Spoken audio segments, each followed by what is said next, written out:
জগন্নাথ বিশ্ববিদ্যালয়ের শিক্ষার্থী এবং ছাত্রদল নেতা জুবায়েদ হোসেনের হত্যাকাণ্ডের ঘটনা দেশজুড়ে চাঞ্চল্য সৃষ্টি করেছে।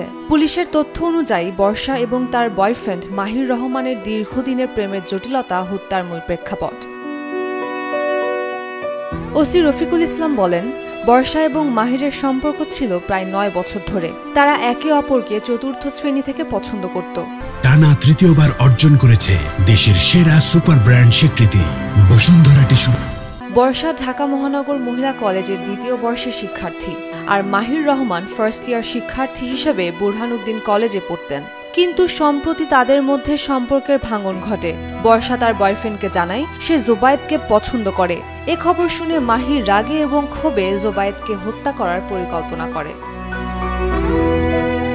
পুলিশ জানায়, বর্ষা জুবায়েদকে কখনো তার অনুভূতির কথা জানাননি। জুবায়েদের সঙ্গে বর্ষার কোনো প্রেমের সম্পর্ক ছিল না এবং তাদের মধ্যে কোনো প্রকার বার্তা বা যোগাযোগও পাওয়া যায়নি। তবে বর্ষার কথার প্রভাবেই মাহির এবং তার বন্ধু জুবায়েদকে হত্যা করেন। এই মর্মান্তিক ঘটনা ঘটে সোমবার বিকেল 4:45 বর্ষার বাসার 3য় তলায়। খুনের পর 3 তলা পর্যন্ত সিঁড়িতে রক্ত ছড়িয়েছিল।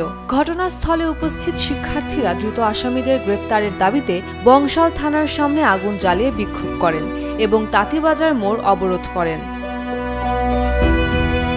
জুবায়েদ হোসেন জগন্নাথ বিশ্ববিদ্যালয়ের 2019-20 শিক্ষাবর্ষের পরিসংখ্যান বিভাগের শিক্ষার্থী ছিলেন। তিনি কুমিল্লা জেলা ছাত্র কল্যাণের সভাপতি এবং শাখা ছাত্রদলের আহ্বায়ক সদস্য ছিলেন। গত 1 বছর ধরে জুবায়েদ বর্ষাকে তার বাসায় ফিজিক্স, কেমিস্ট্রি এবং বায়োলজি পড়াতেন। উমের উম্মান ক্রান্তি, ডেইলি সান।